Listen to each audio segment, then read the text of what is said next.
Latinos, are we doing our last little dinner together? Only our class, but class for this week. I can't hear you. Awesome. Well, I wanted to introduce our next speaker, so we have Danielle's attention, because this speaker is amazing, and I'm really honored and grateful that I get to be here today. But just wanted to start out with thanking everyone for being here, for being present, for being comunidad. I've had great joy in seeing all of us coming together. If I can give every single one of you a hug, that's what I would. Last night, I had the honor of spending some time with some leaders at the pool, and really got into this really awesome conversation that reminded me of the importance of our elders and the role that they play in our lives. Because of them, we are here, they inspire us, and we are standing on their shoulders. Whether they are here with us today, all right, thank you for that. Whether they are here with us today or have passed on, let's make sure that we are remembering them, that we're hugging them, and they're still with us, that we're thinking of them, and then taking a pause for a moment to think about that and the folks and the elders in your lives that inspire you and inspire you to do this work. Let's remember them tonight as we are in community. And with that, it is my great honor to introduce our last keynote speaker of the summit, someone named La Lucha, that without them here, many of us would not be doing the work we are doing today. And I know some of you may have heard her speak on the panel today, and she was introduced and her bio was given. But I think it's important to kind of repeat it because it's amazing, and it's very important to kind of remember all of the work that she has done. Susana Almanza is a founding member and director of Susana has overcome poverty, prejudice, and segregated schools to face down some of the world's most powerful transnational oil corporations. Again, I'm going to say that again. She has overcome poverty, prejudice, and segregated schools to face down some of the world's most powerful transnational oil corporations.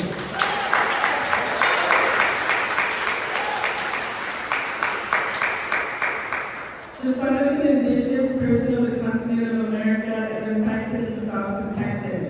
She's a longtime community organizer and educator, mother, and grandmother. Susana participated in the civil rights movement as a brown beret, taking up issues of police brutality, housing, quality education, and equity in school systems and healthcare as a right, not a privilege. She co-wrote the 17 Principles of Environmental Justice at the first People of Color Summit in 1991.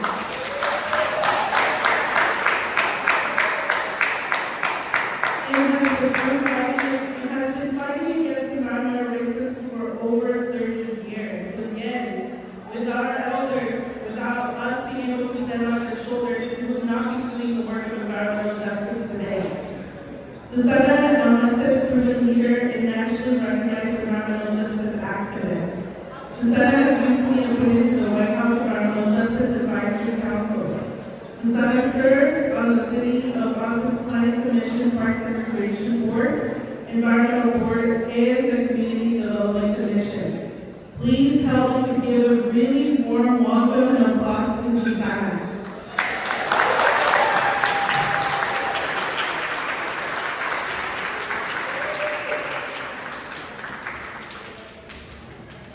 Buenas tardes, good afternoon, everybody. Thank you so much for inviting me to come here. It's a great honor to be here with you. As she said, I'm Susana Almanza. I'm one of the founding members of People Organized in Defense of Earth and Her Resources.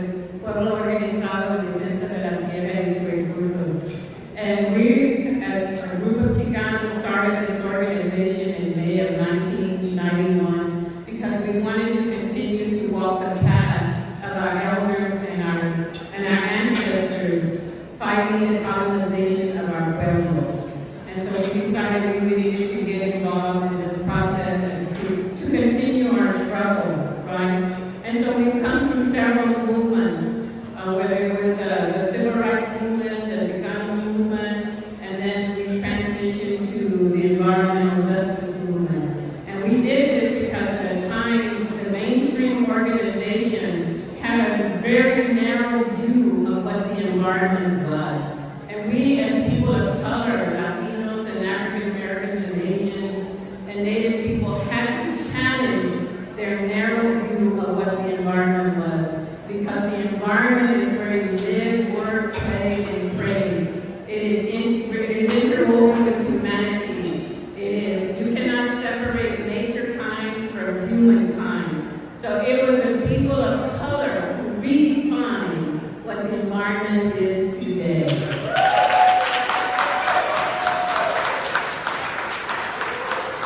So in 1991, we had the first people of color in Washington, D.C. And in Washington, D.C., we brought all the people together. At that time, Colette was an affiliate member of the Southwest Network for Environmental and Economic Justice, which was a multi-racial, multi-state, multi-issue organization. But not only was sneaked around, but we joined forces with IEN, the Indigenous Environmental Network, and then we joined with Southern Organizing Committee for Environmental Justice, which is an African American group. Together, we came together and we helped write the principles of environmental justice, the 17 principles that still exist today. And it was the people of color that got President Clinton in 1994 to sign the Executive Order on Environmental Justice 12898. People of color did that. We must not forget the contributions that we have made to this environmental justice movement. Not only did we get President Clinton to sign the Executive Order, but what a lot of people didn't know that in 1991 we were already working on the Environmental Justice Act. A group of us was trying to work on legislation like it's happening today with Environmental Justice for All Act. What transitioned out of that work was the Executive Order by Clinton in 1994. But that wasn't the only accomplishment. The other thing we did is that we forced the federal government to pay for our way to sit at the table along with corporations and states at the federal level. Today, our flight, our lodging, and our meals are paid by the federal government so that we can sit at the table and have the same voice that the corporations and states have had for decades and decades and decades. It was people of color who brought that change all the way to the federal government, and we cannot forget that change that we've done at the federal level. Also, too, because of our work, you would find that most of the states opened offices of environmental justice in the early 1990s. That came because of the struggle of people of color and the pressure at the federal level to look at the issue of environmental justice as a real issue. And so you saw the states open up Office of Environmental Justice. You saw cities have task force on environmental justice. Environmental justice was a highlight. There were articles, there were protests, there were researches. Now universities even have classes on environmental justice. That is how powerful we are in bringing changes, and a lot of times we don't recognize the changes that they brought. That's been a struggle. We helped make that form, and when all the people of color got together, we took on NAFTA, we took on trade agreements, we took on mining, we took on pipeline, we took on land sovereignty. There were so many issues and much more that we took on as a group, and it happened because we worked together. We worked together and we continued that path of justice. And now I want to take you back to Austin, my hometown, as working as an environmental justice activist and leader. Because even though for 30 years we put together Colette, I've been working on environmental justice, even if it wasn't called that, for more than 50 years. In high school, we ran a boycott because the lunch in the cafeteria year wasn't using union lettuce. We were supporting the farm workers with Cesar Chavez and the farm workers. And so we said, no, we have got to make sure that the lettuce has come from the union workers. I was in high school. When the Chicago walkout was happening, we had to walk out at our school in Austin High, in Austin, Texas. But guess what? Somebody snitched. We had to organize, right? We had phone screens and everything. And somebody said, hey, they're going to do a walkout. So the school locked the doors so the media couldn't come in. We had plan B. We always got to have another plan. That's strategy, right? Hey, that's Chicago ingenuity. That is Chicago ingenuity. Lock the freaking doors if you want to. Guess what? We're going to the auditorium. And we back there. We took over the auditorium. We said, you know what? Bring us the school board members. Bring us the superintendent. Because we got to have this discussion. This racist system in the school about popularity and lowering the grade level so that we're left out of activities and certain programs and tracking, that has got to end. You can no longer have that. And guess what? I didn't get to benefit from it, but the next generation did because we made a lot of changes in high school so that everybody would benefit and be able to participate and the student council was meant to be integrated to no longer be an all-white student council that I know. That is the work that we had to do. And along with that movement and being in the Brown Berets, again, it's the same issue. We worked on housing, we worked on education, we worked on health. Of course, police brutality is a big issue because it's always been an issue, whether it's the Beach Texas Rangers or the DPS, it's the police, you know, it's the oppression of our people.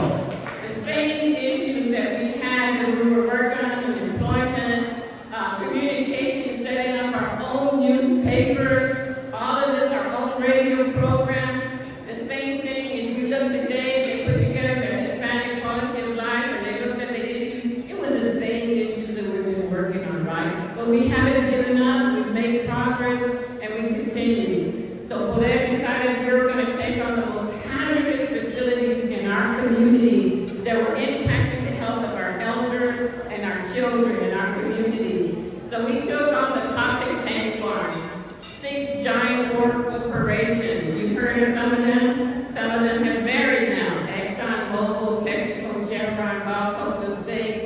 They were all on a 52 acres surrounded by community and schools, 5 schools within a 5-mile radius.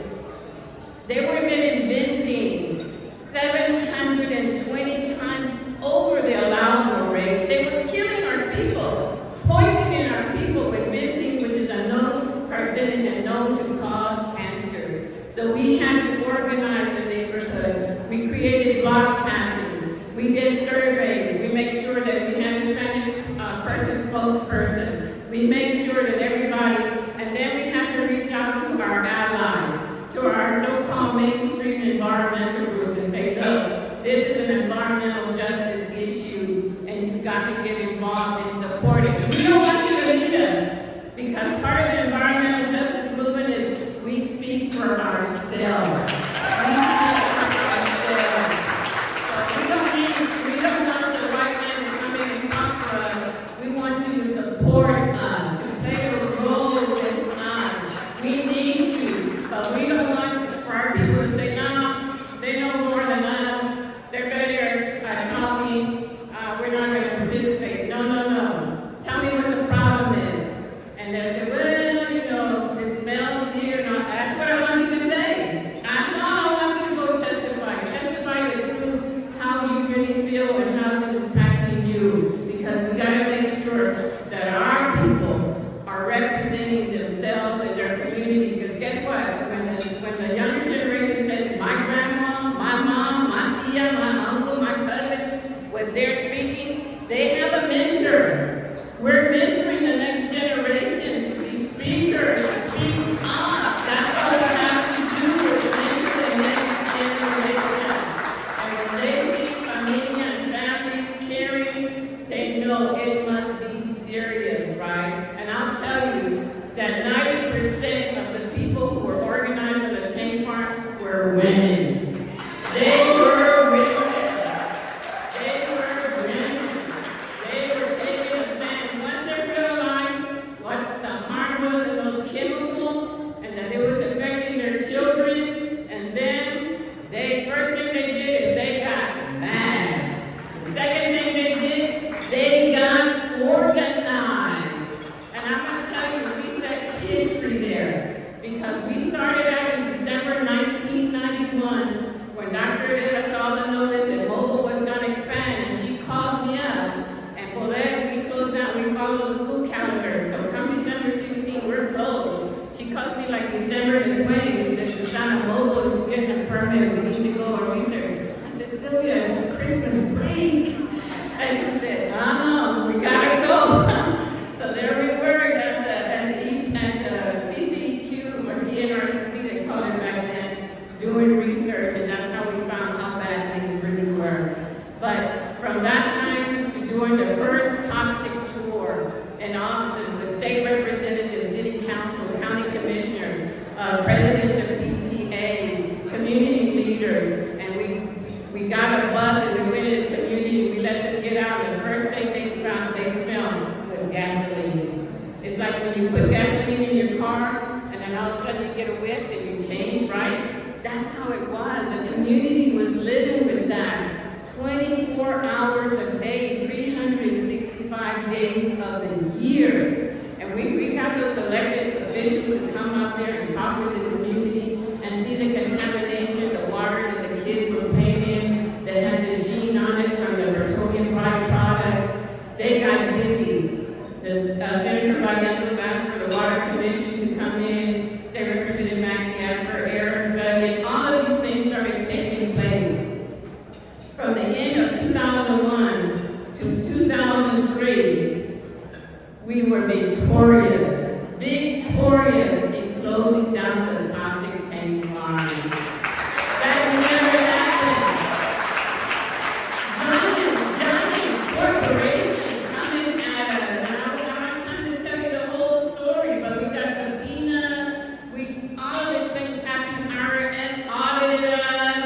We were poor people. We made like $18,000 a year at that time. It's like you're auditing us, and it was so obvious of all the stuff that happens when you fight the big, rich, oil, giant transnational corporations. But we did. And from then we went on and said, okay, we have to close down the BFI, Brown Factory Manufacturing, which is the second largest waste management in the whole world. But what happened was, again, here it is. The environmentalists have said we need to go to recycling. I think recycling is fine. But what happens when recycling comes to your community? So 350,000 household recyclables, beer bottles, milk jugs, newspapers, all of that stuff is coming to our community, and then created a mini landfill. And it got so bad, I don't know if you know this, but when newspapers get wet, they stink. And not only that, the rodents were so bad that the neighborhood, the Guards neighborhood, the health department had to come in and say, we're going to issue red poison. That's how bad it was. And we said, wait a minute, you're throwing poison on top of poison, there's kids, there's pets who can't have poison. We need to relocate this facility. Again, it was organizing, it was protest, it was going to the city council. We took a whole group of people, we threw the buckets in City Hall, we said, you know what, keep your damn buckets. We're not going to recycle. We're not going to recycle until you relocate that landfill. It was a landfill, that's what it became. And the environmentalists, you know what they said? We had no idea that the recyclables that we were putting out to be good residents was going to your neighborhood. Because we were not at the table. When they were talking about recycling, we were not at the table. We would have said, where is the recycling going? Oh, to the Guards neighborhood? I don't think so. So when we're not at the table, this is what happens. Then we're having to fight to bring justice to the community. We were successful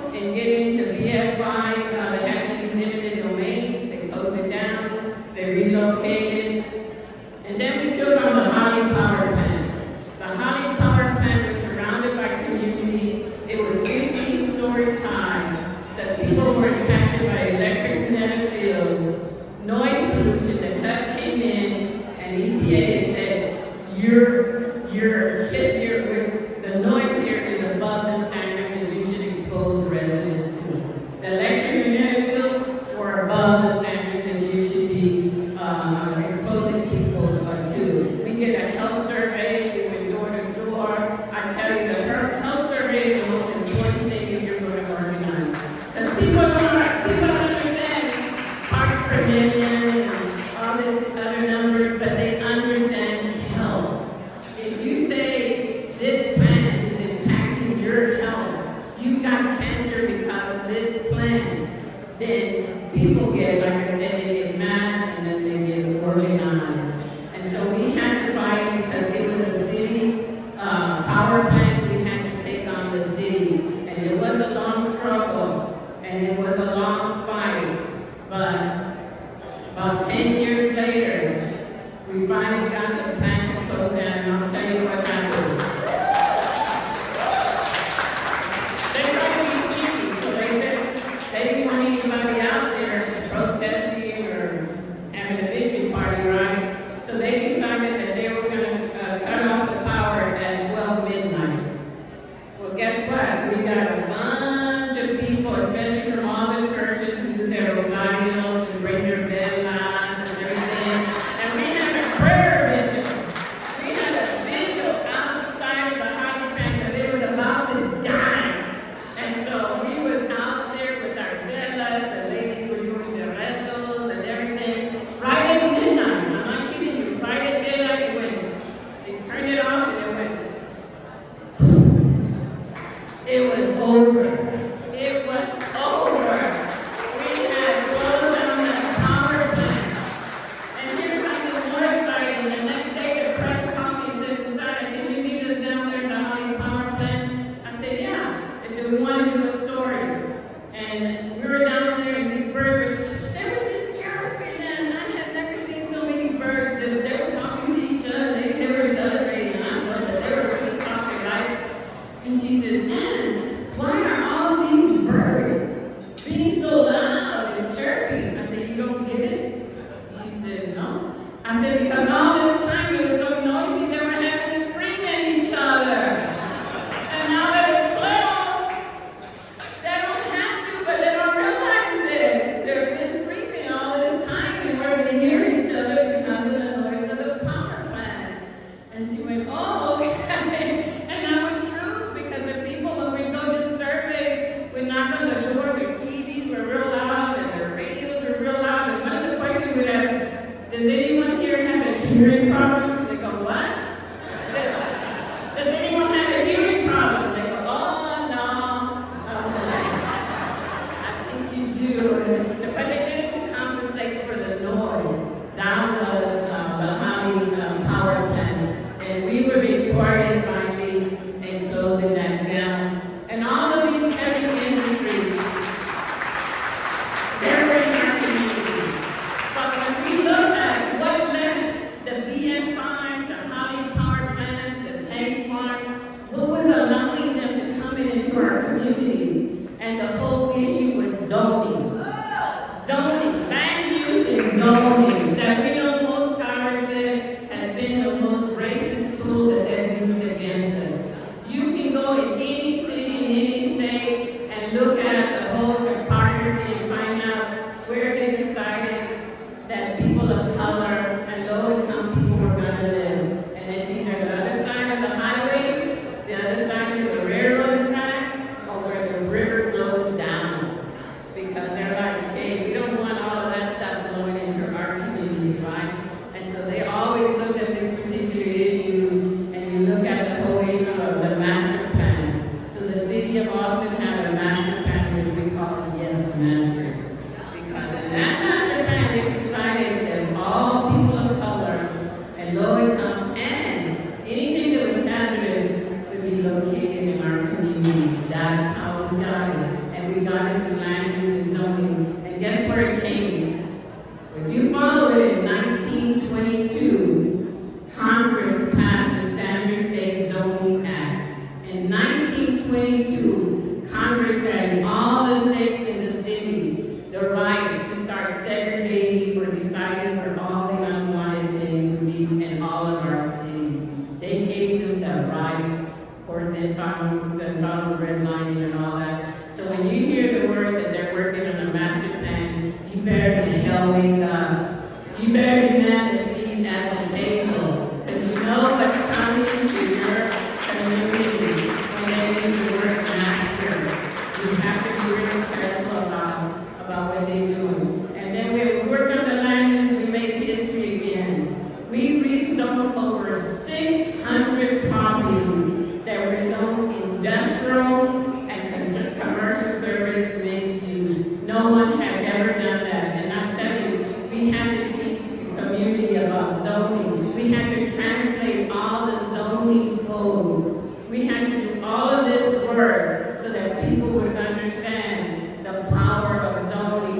Some of those properties that were zoned industrial were single family. People were living in it. But because they did blanket zoning industrial, they allowed all these polluting facilities to move across the street from schools next to residential. And so we have to address zoning. Even today, we're addressing zoning. And I'll tell you, I had a student come to me, he said, Susana, you know what's going to happen and y'all keep closing down and close down all these hazardous facilities? And I said, what? He said, gentrification is going to come in. And so I went back to the board and I said, look, this guy just told me that if we keep closing all these hazardous facilities, gentrification is going to come in. What do y'all want to do?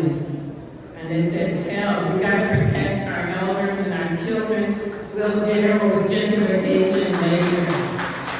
And that's what we did. But let me tell you, gentrification has been one of the toughest issues we ever took on. Because gentrification is not just one corporation or one entity, it's thousands of people. It's thousands of people with money, it's corporations, it's developers, it's the Chamber of Commerce, it's the Board of Realtors, and man, it's one of the biggest struggles in our community. And 5 years ago, Michael Bertelli did a gentrification report, and he looked at the entire United States to look at gentrification. And Austin was zip code 78702, which is the volume, was the second most gentrified zip code in the entire nation of the United States.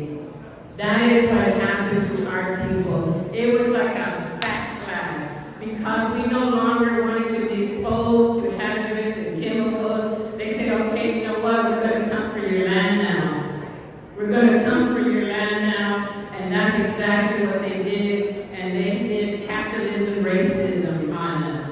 They began to value our property so high. People began to lose their homes. They couldn't pay their property. They began to brought in new zoning that never existed. All of these things happened to us, and half of the body was gone. So right now, we're fighting tooth and nail. It's one of the biggest challenges that we've ever had to experience. But are we giving up? Hell no, we're not giving up. Because the land is ours to begin with, okay? They're just renting it. They're just renting it, and their lease is going to be up pretty soon, you know? Because we now have land acknowledgments. If you look at the city and the states, people now do that land acknowledgement. That's the beginning. They acknowledge that this land belongs to numerous traditional tribes. They're for the first time acknowledging who this land really belongs to. That's how it starts, when you can force them to acknowledge that this land really belongs to the indigenous people of this continent. That's really important. You might think it's a little step, but guess what? It's a big, giant step that we're doing, and we can't give up. And right now, Odette is working on our projects and campaigns for solar equity. We're working on fair fares, because for the first time, we're going to have a light rail come into what they call the Eastern Crescent, which is mostly communities of color. And to ride the rail is $7 a day, to ride the bus is $2.50, and we say, no, that's not going to work. We've got to make sure the rail is $2.50, the bus is $2.50, people can get off and exchange and all of these things. We've got to end this discrimination. We've got to end this discrimination. That's a big campaign that we have. We have the Colorado River Conservancy, because now everybody wants to build along the river and damage the ecosystem and the creatures that call the river their home. And so we have to protect that river. And right now there's ordinances that protect the river west side, but there's no ordinance that protect the east side of the river, as if it didn't matter. Water is sacred. We know that water is sacred. Whatever it is, water is sacred. It is very, very sacred. So that's another project for ours, the land use, community health action, we call it Lucha. And then our Young Scholars for Justice, because we have to teach our youth the truth, the real truth about what's really happening and how we got here, how this all happened. Because if they don't know, they just think that's the way it is, and it's normal, that nothing happened. But guess what? A lot of things happen. And the truth, then they get power, because truth is power, right? And the other thing is, truth hurts. Truth hurts. You know, the white man don't want to hear it, but the truth hurts them, but they have to, because we have to get beyond that, right? There was a time when we were all sisters and brothers. The night sky our seating, the earth our mother, the sun our father, and our parents our leaders, and justice their guide. And we cannot forget that. And I want to close with this one thing that my dad always told me when I was a little girl. He said, Susana, respect everyone. Everyone. But if they don't respect you, you don't owe them a thing. And then he would say, respect everybody. I don't care if they're black, brown, white, yellow, or green. And I said, Dad, there's no green people. And he said, just in case they come. But guess what? You're here. The green Latinos!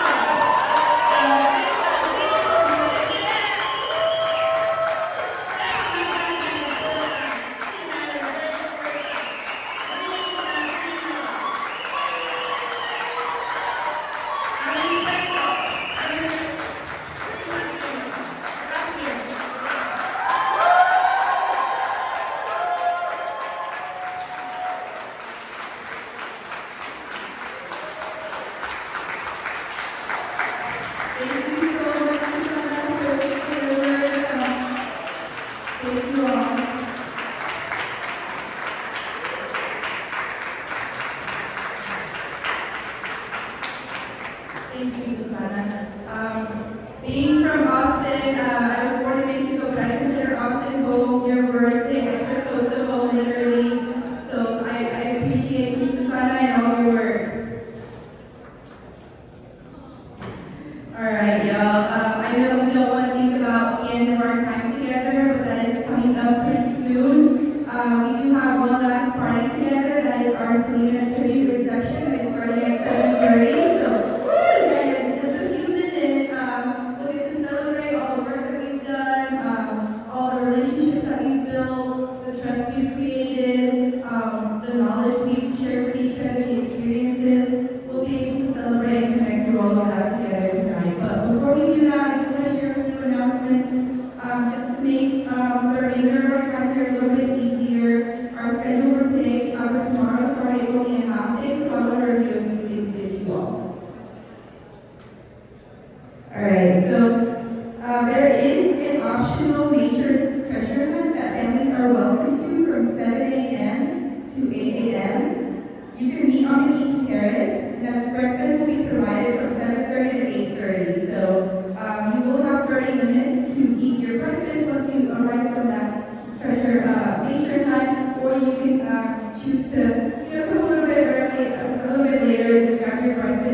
That there is a magazine in everybody's bedroom.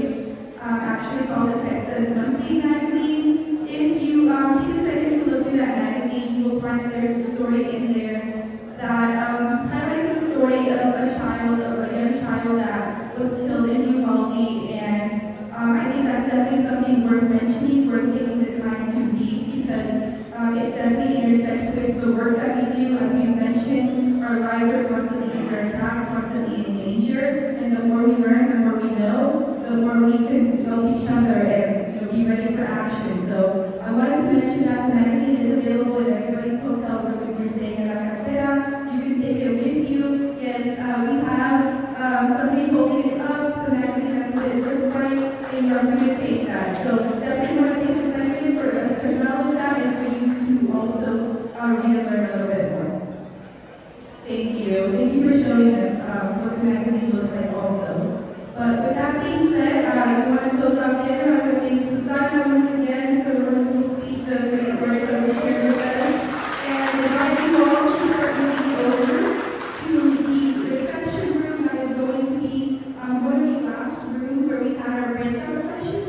Off to the end, you'll see it transformed into a dance